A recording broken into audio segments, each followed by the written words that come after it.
मित्रांनो, ठरलं तर मग या मालिकेच्या आजच्या भागामध्ये अश्विन प्रियाला म्हणतो, तन्वी तू फक्त आणि फक्त मला ॲन्सरेबल आहे. काय झालं आणि तू कुठे गेली होती मला सांग.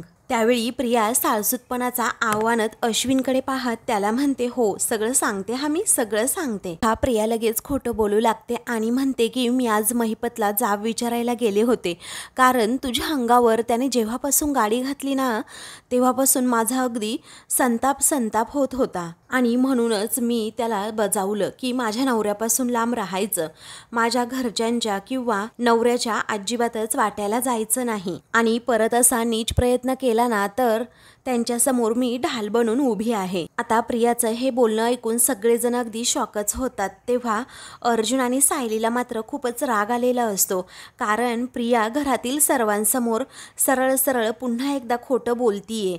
या गोष्टीचा त्यांना रागच येतो. अर्जुन रागात म्हणतो, अनबिलिव्हेबल. लास्ट मोमेंटला तुला अशा थापा कशा सुचतात ना, मला तेच कळत नाही. त्यावेळी कल्पना लगेच प्रियाची बाजू घेते आणि रागातच म्हणते की अर्जुन, तुला ह्या कशा थापा वाटतात रे सगळ्या? अरे आपल्या नवऱ्यावरती संकट आलं ना मग एक स्त्री काहीही करू शकते. तेव्हा अर्जुन विचारतो, त्या महिपतला भेटायला एकटी जाऊ शकते? ही एवढी रिस्क घेऊ शकते का मम्मा? त्यावेळी आता ती लगेचच प्रियाची बाजू मांडत म्हणते की तुझ्यावर जेव्हा संकट आलं होतं ना अर्जुन, तेव्हा तुझी बायको सुद्धा एकटीच गेली होती महिपतकडे. जर का तुझी बायको जाऊ शकते तर तन्वी नाही जाऊ शकत का तिकडे? तेव्हा आता मला तरी हे खोटं वाटत नाहीये असं कल्पना म्हणते. त्यावेळी प्रिया पुन्हा एकदा रडण्याचं नाटक करत म्हणते, आई अहो हे खोटं नाहीच आहे. अहो तो अपघात झाल्यापासून मला अजिबात रात्रीची झोप सुद्धा लागत नाहीये. अश्विनची सतत काळजी वाटत राहते आणि म्हणूनच मी आज ठरवलं जायचं आणि त्या महिपतला खडसवायचं. त्यावेळी अश्विन काळजीनेच विचारतो, जर त्याने तुला काही केलं असतं तर तन्वी? मग आता प्रिया लगेचच म्हणते, चालेल मला अश्विन. अरे मी तुझ्यासाठी ना कुठलाही धोका पत्करायला तयार आहे अश्विन. तेव्हा सायली आता लगेचच म्हणते, इतकं खोटं बोलायची हिंमत तुझ्यात कुठून येते ना, मला कळतच नाही आहे प्रिया. त्यावेळी अर्जुन म्हणतो, पण बघा ना मिसेस सायली, इथे कुणालाच कळत नाही आहे की ती खोटं बोलतीये. तेव्हा कल्पना मात्र रागातच आता अर्जुनकडे पाहते. त्यावेळी प्रताप आता लगेचच म्हणतो, तन्वी हे जर का खरं असेल ना तर तू हे बरोबर नाही केलंस. म्हणजे एवढं कुणालाही न सांगता तू त्याला भेटायला जावं, एवढा चांगला माणूस नाही आहे तो महिपत. त्यावेळी आता अर्जुन विचारतो की डॅड ऐका ना, तन्वी महिपतला कुठे भेटली होती याचं उत्तर तुम्ही तिलाच विचारताय का? ऐक ना आता तन्वी, उत्तर तू देतीयेस की मी देऊ? तेव्हा लगेचच आता प्रिया थोडी घाबरते आणि काहीच उत्तर देत नाही. अश्विन विचारतो, कुठे भेटली होतीस? त्यावेळी आता अर्जुन म्हणतो, दामिनी देशमुखच्या ऑफिस बाहेर. पण याचा अर्थ तन्वी, मी जेव्हा सकाळी विचारलं की तू दामिनीला भेटायला चालली आहे का, तेव्हा तू काय म्हणाली? तर नाही म्हणाली ना, पण तू तर तिलाच भेटायला गेलीस. आणि ऑब्वियस आहे, तू जर तिला भेटायला गेली असशील तर तुझ्या लॉयरसोबत सुद्धा भेटायला गेली असणार ना, म्हणजे सिनियर तुझ्या सोबत असायला हवा होता ना. मग महिपत एकटाच कसा तुझ्यासोबत होता असा जाब तो प्रियाला विचारतो. आणि महिपत तिथे असेल हे तुला कळलंच कसं, असं आता तो प्रियाला जाब विचारतो. तेव्हा प्रिया रागात म्हणते, माझ्याकडे या सगळ्या प्रश्नांची उत्तरं आहेत अर्जुन, पण मी आज माझ्या बाबांसोबत म्हणजे माझ्या लॉयरसोबतच गेले होते दामिनी देशमुखला भेटायला अर्जुन. तेव्हा आम्ही तेथून निघालो ना तेव्हाच मला महिपत दिसला आणि जेव्हा त्याला बघितलं ना तेव्हा माझा राग असा पुन्हा उफाळून आला आणि म्हणूनच मी पुन्हा परत तेथे गेले. आणि बाबा तुम्हाला सांगू, दामिनी देशमुखच्या ऑफिसमध्ये भेटणं मला जरा जास्तच सेफ वाटलं, कारण की त्याने मला जर काही केलं असतं तर त्याची मदत मला घेता आली असती ना, म्हणून. मग आता अर्जुन म्हणतो, चला याने एक गोष्ट जर क्लिअर झाली की तू माझ्याकडे सुद्धा आता चौकशीसाठी येऊ शकतेस, असं म्हणून आता तो लगेचच तिच्याकडे पाहून हसतो. मग आता प्रिया खूप घाबरते, तर सायलीला सुद्धा आनंद होतो की बरोबर अशीच तावडीत सापडली. तेव्हा अश्विन रागातच म्हणतो, अरे वा, तू इथे सुद्धा तुझ्या केसचाच विचार करतोस ना अर्जुन दादा, आता प्लीज प्लीज जरा शांत राहा हा दादा, असं म्हणून तो अर्जुनला आता गप्प राहायला सांगतो. त्यावेळी अश्विन जरा घाबरलेला असतो आणि मग विचारतो, तन्वी ऐक ना, तू महिपतला अशी थेट धमकी दिली त्यावरती त्याची रिॲक्शन काय होती ग? तो तर खूप चिडलासुद्धा असेल ना. त्यावेळी प्रियाला काय बोलावं हेच आता सुचत नाही.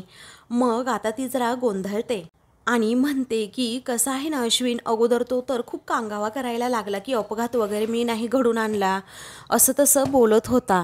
मग नंतर मी खूप चिडले ना, त्याने कसं बसं कबूल केलं की अपघात त्यानेच घडवून आणला होता म्हणून. मग मी त्याला जेव्हा धमकी दिली तेव्हा तो म्हणाला की आपल्या वाट्याला नाही जाणार आता तो. आणि अश्विन, तुला एक सांगू, आता मला असं वाटतंय मनापासून की आपल्याला अजिबात महिपतपासून धोका नाही आहे. त्यावेळी अर्जुन आता लगेचच प्रियाला विचारतो, म्हणजे ज्याला सगळे घाबरतात तो महिपत शिखरे काय तुझ्या धमकीला घाबरला का, असं म्हणून तो हसतो आणि म्हणतो की अगं पटेल असं तरी जरा खोटं बोलतो नाही, पण एक गोष्ट बरी आहे तुझ्या बाजूने, म्हणजे तू एवढे एफर्ट्स तरी का घेशील काही खरं बोलण्याचे किंवा खोटं बोलण्याचे, कारण तू जे काही इथे बोलतेस ना ते घरातील सर्वांना ऑलरेडी पटतंच. एक गोष्ट खरी आहे तन्वी, तुझ्या खोटं बोलण्याचा ना एक पॅटर्नच तयार झालाय आणि जो कोणी असा बारकाईने बघेल ना त्याला तो पॅटर्न ना नक्कीच दिसेल.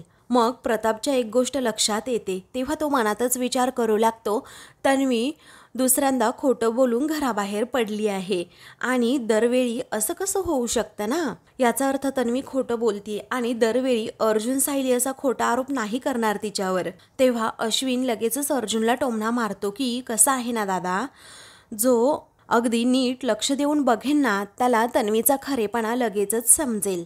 पण कसं आहे तुम्हाला तो बघायचंच नाहीये ना, कारण आज माझी बायको एवढ्या हॉरिबल माणसाला माझ्या काळजीपोटी एकटी भेटली आणि तरीही तू तिलाच बोलतोस अर्जुन दादा. त्यावेळी कल्पना लगेचच म्हणते, अश्विन अरे कसं आहे ना बाळा, याला फक्त ना याच्या बायकोचेच गुण दिसतात आणि तन्वीचं कसं आहे, तन्वीमध्ये फक्त आणि फक्त दोषच आहेत ना. त्यावेळी अश्विन म्हणतो, हो मम्मा, अगं तुझं खरं आहे. तेव्हा अर्जुनला आता कशा पद्धतीने मम्माला अश्विनला समजावं तेच कळत नाही. मग अश्विन लगेचच म्हणतो, आज जवळजवळ ती फक्त आणि फक्त माझ्यासाठी ना आगीत उतरली होती, तुम्हाला काय त्याची किंमतच नाही, असं अर्जुनवर म्हणून तो खूपच जोरात ओरडतो. त्यावेळी आता प्रिया म्हणते, अश्विन जाऊ दे ना प्लीज, शांत राहा आता. त्यावेळी अश्विन प्रियाला बजावतो की आज एवढी मोठी रिस्क घेतली ना ती शेवटची हा, आता यानंतर तू परत कधी असं करायचं नाहीस. तेव्हा प्रिया म्हणते की हो चालेल अश्विन, आणि तुला खरं सांगू, मी जे काही केलं ना अश्विन ते फक्त तुझ्यावरच्या प्रेमापोटी केलं रे, पण तुम्हाला माझी एवढी काळजी वाटेल ना असं मी पुन्हा कधीही काहीही करणार नाही, असा ती आता अश्विनला शब्द देते. मग आता प्रियाने खोटेपणाची हद्दच अगदी सोडलेली असते. ते पाहून अर्जुन सायलीला प्रचंड राग येत असतो. अर्जुनचे तर डोळे आता प्रियाच्या या रागामुळे लाल झालेले असतात. पण आता घरातील सगळेच जण तिच्यावर विश्वास ठेवतायत आणि आपल्याकडे बोलायला आता काही नाही म्हणूनच फक्त अर्जुन गप्प राहतो. त्यानंतर आता लगेचच कल्पना प्रियाची बाजू घेत म्हणते, अर्जुन हे बघ, आता इथून पुढे अजिबात तन्वीवर आरोप करायचे नाहीत आणि हे तुझ्या बायकोला सुद्धा सांग, समजलं. तेव्हा अर्जुन सायली धक्क्यानेच कल्पनाकडे पाहतात. मग त्यानंतर ती अश्विन आणि प्रियाला म्हणते की मला इथे थांबण्याची अजिबातच इच्छा नाही आहे, एक काम करा, चला आपण रूममध्ये जाऊन बोलूयात. तेव्हा कल्पना पुढे जाते तर तिच्या पाठोपाठ लगेचच अश्विन आणि प्रिया हे दोघेही जातात. तेव्हा मम्माच्या डोळ्यावरची पट्टी कधी निघेल काय माहीत, असं आता अर्जुन म्हणतो आणि लगेचच रागात तेथून जातो. सायली आता तेथेच थांबते आणि तिलाही जरा टेन्शन आलेलं असतं आणि ती प्रतापकडे पाहतच राहते, कारण प्रतापला सुद्धा आता या गोष्टी कळतच नसतात नक्की काय होतंय. ही प्रिया तर वेळोवेळी खोटं बोलतीये आणि भांडणं उकरून काढतीये हे त्याला आता स्पष्टपणे जाणवू लागलेलं असतं. इकडे आता कल्पना, प्रिया आणि अश्विनची जणू बैठकच बसलेली असते. तेव्हा आता कल्पना लगेचच प्रियाच्या पाठीवरून हात फिरवत, डोक्यावरून हात फिरवत म्हणते की तन्वी, मला ना खरंच तुझं ना खूप म्हणजे खूप कौतुक वाटतं. कसं आहे ना, तू आज नवऱ्याच्या पाठीमागे अगदी खंबीरपणे उभी राहिलीस बेटा. त्यावेळी आता त्या बदल्यात मला काय मिळालं, अर्जुन आणि सायली कधीही माझ्यावर आयुष्यात विश्वासच ठेवणार नाही का गं, असं आता प्रिया विचारते. तेव्हा आता कल्पना म्हणते, नाही ठेवू देत ना, त्यांचं काय करायचं आहे तुला. मग आता अश्विनसुद्धा तिला समजावतो, तू ना तन्वी दादाचं वागणं असं मनावर लावून घेऊ नकोस. अगं हे बघ, आता आम्हाला तुझा खरेपणा कळतो, पुढं तुझ्यासाठी पुरेसं नाही आहे का, मग आता प्रिया म्हणते, हो ना रे अश्विन, आणि माझं नशीब चांगलं म्हणून तुम्ही दोघे आणि पूर्ण आजी सर्वजण माझ्या सोबत असता. म्हणून ती आता अश्विन आणि कल्पनाकडे पाहतच राहते. त्यावेळी कल्पना आता प्रियाला लगेचच धीर देत म्हणते की तन्वी, हे बघ, तू या घरात ना कधीही एकटी पडणार नाहीस. कारण आता कुणावर विश्वास ठेवायचा कुणावर नाही हे मला चांगलंच माहीत झालंय. तेव्हा प्रियाचा पडलेला चेहरा आता अश्विनला पाहवत नाही, म्हणूनच तो विचारतो, आता तरी खुश ना? त्यावेळी प्रिया काहीच बोलत नाही. मग त्यावेळी अश्विन पुन्हा म्हणतो, अगं आता तरी हस जरा. मग आता ती हसते. तेव्हा कल्पना आणि अश्विन दोघेही हसतात आणि शाब्बास असं प्रियाला म्हणतात. ते सायली आणि अर्जुन दोघेही रूममध्ये गेलेले असतात. सायली कपड्यांची आवरावर करत असते. तेव्हा लगेचच ती म्हणते, कसं आहे ना, आज प्रियाची हद्दच झाली. पहा ना, एवढं कसं ती खोटं बोलू शकते हो. मग त्यावरती अर्जुन म्हणतो, जर खोटं बोलण्याची कॉम्पिटिशन असेल ना तर प्रियाला गोल्ड मेडल मिळेल नक्कीच. त्यावरती सायली हसते. मग अर्जुन म्हणतो, सिच्युएशन काहीही असू द्या, पण ती काय करते माहिती आहे का, बरोबर अशी सगळ्यांना आपल्या बाजूने वळवून घेते. मग तिचंच सर्वजण ऐकतात. त्यावेळी आता सायली म्हणते, आपल्या घरच्यांचा तर तिच्यावर अगदी आंधळा विश्वास आहे आणि याचाच त्रास होतो मला जास्त. त्यावेळी अर्जुन म्हणतो, मला तर असं वाटतंय आपल्या घरच्यांनी ना ठरवून टाकलंय की प्रिया ही कधीच चुकत नाही आणि त्यातल्या त्यात आपण काही करू शकत नाही. पण प्रियाचा नक्की चेहरा काय आहे, ती किती खोटं बोलते हे त्यांना सतत दाखवत राहायला पाहिजे. मग त्यांना पटेल तेव्हा पटेल की प्रिया किती खोटारडी आहे ते. मग आता असं त्यांचं बोलणं सुरू असतं. तेवढ्यातच चैतन्याचा फोन येतो. तेव्हा त्याचा कॉल रिसीव करत लगेचच अर्जुन म्हणतो, हो बोल चैतन्य. मग आता चैतन्य सांगू लागतो, एक गुड न्यूज आहे, रविराज सरांनी प्रियाच्या चौकशीची आपल्याला परमिशन दिली आहे. मग आता अर्जुनला आनंद होतो. तो म्हणतो, ग्रेट. आता कोर्टाची ऑर्डर असल्यामुळे सिनियर नाही म्हणू शकतच नव्हता. मग चैतन्य म्हणतो, मी सुद्धा आता उद्याच सायकोलॉजिस्टची अपॉइंटमेंट घेतली आहे. हे बघ, आत्ताच कन्फर्म करून टाकले. मग अर्जुन म्हणतो, फॅन्टॅस्टिक. चांगल्या कामासाठी तसाही वेळ घालवायचा नसतो आणि प्रियाचा खोटेपणा बाहेर आणण्याचं दुसरं काम चांगलं असू शकतच नाही. तेव्हा चैतन्य म्हणतो, हो ते तर खरंच आहे. चल, उद्या चांगलं काहीतरी घडेल, भेटूयात उद्या आपण, असं म्हणून तो फोन ठेवतो. त्यावेळी सायली अर्जुनकडे येत लगेचच विचारते, काय झालं. मग अर्जुन म्हणतो, प्रियाची सायकोलॉजिस्ट समोर जी चौकशी होणार होती ना ती उद्याच होणार आहे. आणि ही खरंच खूप मोठी न्यूज आहे मिसेस सायली. अशा बऱ्याच गोष्टी असतात ज्या आपल्याला दिसत नाहीत, पण सायकोलॉजिस्ट प्रिया कशी बोलतीये, त्याचबरोबर बोलताना कुठे पॉज घेतीये, आपल्या एक्सप्रेशन कशा देते आणि चेहऱ्याचे हावभाव काय आहेत, या सगळ्यावरून त्यांना समजतं की ती ही खोटं बोलतीये. त्यावेळी सायली विचारते, म्हणजे तिने अगोदर चौकशीसाठी नकार देऊन खूप मोठा मूर्खपणा केला आहे ना. मग आता अर्जुन म्हणतो, हो ते तर केलंच आहे तिने. आणि जेव्हा मी तिला वेडिंग गिफ्ट दिलं होतं ना तेव्हाच माझ्या लक्षात आलं होतं की प्रिया चौकशी टाळणारच आहे आणि तिने ना नेमकं तेच केलं. आता तिला फक्त आपल्यासमोरच नाही तर सायकोलॉजिस्ट समोर उत्तरं द्यावीच लागतील. त्यावेळी सायली म्हणते, आज निसटून गेलीये ती खोटं बोलून, पण उद्या काय करतील. आज एक दान तर तिच्या बाजूने पडलं आहे, परंतु उद्याचं दान तर आपल्याच बाजूने पडणार ना. तेव्हा अर्जुन म्हणतो, ते तर होणारच आहे. आणि एक सांगू मिसेस सायली, खोटं बोलणाऱ्याचा ना एक प्रॉब्लेम असतो. आपण नक्की तेव्हा काय खोटं बोललो माणसाला लक्षात ठेवावं लागतं आणि नेमकं तेच लक्षात राहत नाही आणि म्हणूनच ती माणसं नेहमी चुकतात.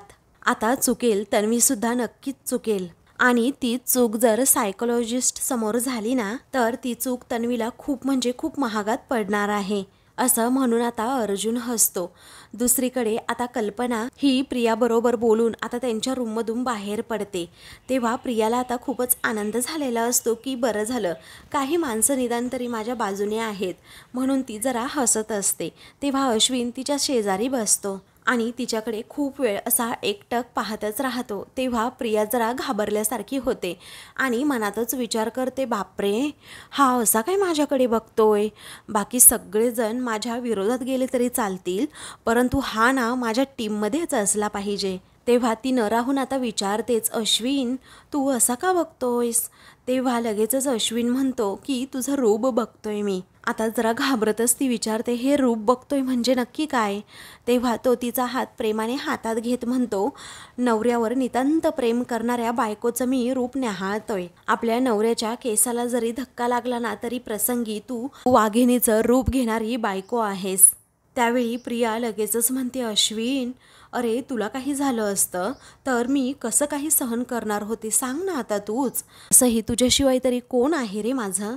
आणि आई बाबा तर आहेच रे माझ्या बाजूने, परंतु जोडीदार म्हणून फक्त तूच आहेस ना अश्विन. श्वास घेत होते आणि म्हणूनच जिवंत होते, परंतु माझ्या आयुष्याला खरा रंग तू दिलाय म्हटल्यानंतर मी तुझ्यासाठी एवढं नाही करणार का अश्विन? त्यावेळी अश्विन अगदी थक्क होतच म्हणतो, अगं एवढं? अगं केवढं केलं आहेस तू माझ्यासाठी? त्यावेळी प्रिया पुन्हा खोटं बोलू लागते आणि म्हणते, अश्विन तुला माहिती आहे, अरे मला असं वाटत होतं ना की त्या महिपतचा जीव घ्यावा, पण मी ना कसंबसं स्वतःला सावरलं. मी त्याला फक्त एवढीच जाणीव करून दिली की त्याच्यामध्ये आणि तुझ्यामध्ये ना मी उभी आहे आणि तुला वाचवताना मला काहीही झालं ना तरीही चालेल, परंतु मी मग आता अश्विन लगेचच प्रियाच्या ओठांवर बोट ठेवतो. असं काही बोलू नकोस असं प्रियाला सांगतो. पुढे प्रियाला सांगतो, हे बघ पुन्हा असा वेडेपणा करायचा नाही आणि महिपत सारख्या गुंडाला पुन्हा कधीही एकट्याने भेटायला जायचंच नाही. मग आता तो हात पुढे करत तिच्याकडे प्रॉमिस मागतो, तेव्हा खोटेपणा करत पुन्हा एकदा प्रिया त्याला प्रॉमिस देते. तर आता तो तिला जवळ घेतो तेव्हा प्रियाला जरा राग येतो, परंतु ती हसण्याचं मात्र नाटक तसंच सुरू ठेवते. तर दुसऱ्या दिवशी सायली आता आवरत असते आणि अर्जुनला म्हणते, आज तर मी देवाकडे प्रार्थनाच केली आहे की प्रियाचा हा खोटेपणा आहे ना, खोटा चेहरा आहे ना, तो सर्वांसमोर येऊ देत आणि तिला ही आजची चौकशी ना खूपच कठीण जाऊ देत. आणि कसं आहे ना, ती आपल्यासमोर खोटं बोलू शकते, परंतु मानसशास्त्र तज्ज्ञांसमोर कधीही खोटं बोलू शकतच नाही. तेव्हा अर्जुन म्हणतो, म्हणूनच तर आपण हा प्लॅन केलाय आणि तो सक्सेसफुल होणारच आहे. त्यानंतर अर्जुन आता आरशात पाहतो आणि शर्टवरून असा हात फिरवतो, तेव्हा त्याला समजतं की शर्टचं बटन तुटलं. तो म्हणतो, ओ नो, आता शर्ट पुन्हा बदलावं लागेल. तेव्हा सायली त्याच्याकडे बघते आणि म्हणते, का बरं बदलावं लागेल? तुमची बायको आहे ना. असं म्हणून लगेचच कपाटातून एक बॉक्स काढते, त्यातून सुई धागा ओवते. मग आता ती त्याच्या शर्टला बटन लावून देणार असते, तेव्हा अर्जुन विचारतो, तुम्हाला हे सुद्धा जमतं का? त्यावेळी सायली म्हणते, न मग जमायला काय झालं मग? अहो प्रत्येक गृहिणीला असं शर्टचं बटन लावता येतंच. तेव्हा अर्जुन खूपच प्रेमाने तिच्याकडे बघतो, तिच्यावरून नजर हटवत नाही. तेव्हा सायली म्हणते, न हलता उभं राहायचं हां, नाहीतर मी ना सुई टोचेन. तेव्हा अर्जुन घाबरतो. त्यानंतर सायली आता शर्टचं बटन लावत असते. अर्जुनची नजर तिच्यावरून हटत नाही, तो एकदमच आता प्रेमाने तिच्याकडे पाहत राहतो. सायलीची नजरसुद्धा त्याच्यावर पडते आणि गालातच हसून लाजते आणि लाजून लाजून लाल होते. त्यानंतर आता ती पुन्हा शर्टचं बटन लावू लागते. तेव्हा आता वाऱ्याची झुळूक येते आणि मग सायलीचे केस असे जरा तोंडावर येत असतात, ते उडतात. अर्जुन अजूनच प्रेमाने तिच्याकडे पाहतो, कारण तिच्या उडणाऱ्या केसांची बड चेहऱ्यावर येत असते आणि ती खूप सुंदर दिसत असते. तर ती स्वतःचा आता हाताने केस मागे असे करत असते. तिच्या हातामध्ये सुई धागा असल्यामुळे तिला काही व्यवस्थित केस मागे करता येत नाही, म्हणूनच अर्जुन आता स्वतः लगेचच तिचे केस आता मागे करतो. तर सायली आता खूपच प्रेमाने त्याच्याकडे बघते. हे दोघेही एकमेकांच्या प्रेमामध्ये अगदी हरवून गेलेले असतात, एकमेकांवरून नजर सुद्धा हटवत नाही. तर अर्जुन थोडा रोमॅन्टिक होतो. त्यानंतर त्या दोघांचंही लक्ष नसताना सायलीच्या बोटाला आता सुईच टोचते. मग आता ती थोडीशी ओरडते, तेव्हा अर्जुन आता नाही असं मान हलवत म्हणतो आणि लगेचच जिथे सुई टोचलेली असते ना तेथे अगदी प्रेमाची कर घालतो. त्यामुळे सायलीला अजूनच छान वाटतं आणि ती अर्जुनकडे पाहतच राहते आणि अर्जुनच्या प्रेमामध्ये अगदी दंग होऊन गेलेली असते. मग तो आता अगदी तिच्याजवळ जाणार असतो आणि त्या बोटाचा किस घेणार असतो, परंतु आता सायली खूपच लाजते आणि पटकनच बाजूला होते. तेव्हा आता तो सुद्धा अगदी गालात हसतो आणि सायलीलाच विचारतो, हे बटन माझं शत्रू आहे की मित्र आहे ना, मला तेच माझं कळत नाही. कारण जोपर्यंत ते तुटलेलं होतं ना तोपर्यंत तुम्ही अगदी माझ्या जवळ होतात आणि तेच बटन शिवलं गेल्यानंतर तुम्ही दूर झालात. त्यावेळी सायली आता खूपच लाजते आणि लाजूनच लाल होत म्हणते की तुम्हाला काही दुसरं सुचत नाही का हो? आता पटकन तयार होऊन खाली या, मी खालीच आहे. असं म्हणून ती आता लगेचच सुई धागा तेथे ठेवून खाली जाते. तर अर्जुन अजूनच प्रेमाने तिच्याकडे पाहत आणि सायलीच्या प्रेमामध्ये तिच्या आठवणींमध्ये अगदी हरवून गेलेला असतो. तर आता मित्रांनो, पुढील भागामध्ये सायली अर्जुनला विचारते, सायकोलॉजिस्टच्या उपस्थितीमध्ये या चौकशीचा उपयोग नक्की होईल का? तेव्हा अर्जुन म्हणतो, डेफिनेटली होणारच. तर आता दुसरीकडे रविराज प्रियाला घेऊन सायकोलॉजिस्ट समोर बसलेला असतो. अर्जुन, सायली आणि चैतन्य सायकोलॉजिस्टसुद्धा तिथे बसलेले असतात. मग अर्जुन तिला प्रश्न करतो तेव्हा प्रिया चवताळते आणि रागातच अशी टेबलवर थाप मारून उठते आणि म्हणते, मी 1000दा सांगितलंय की भांडणाचा आवाज आला म्हणून मी रूममधून बाहेर आले. मग मला दिसलं की मधुभाऊंनी डाव्या खिशातून बंदूक काढले. तेव्हा अर्जुन लगेचच त्यावर आक्षेप घेत, जस्ट 1 सेकंद असं म्हणून लगेचच म्हणतो, गेल्या वेळी तुझं हे स्टेटमेंट होतं की मधुभाऊंनी पिस्तूल कुठून काढलं हे तुला आठवत नाही आणि आता लगेचच डावा खिसा असं म्हणून तो सायकोलॉजिस्टला सांगतो की तन्वीना खोटं बोलतीये. तेव्हा प्रिया अजूनच घाबरते. आता प्रियाचा हा खोटेपणा शेवटी उघड झालेला असतो. तर प्रिया आणि राज हे दोघेही अर्जुनकडे पाहतच राहतात. अशाच मालिकेंचे पुढील भाग पाहण्यासाठी चॅनलला सबस्क्राईब करा.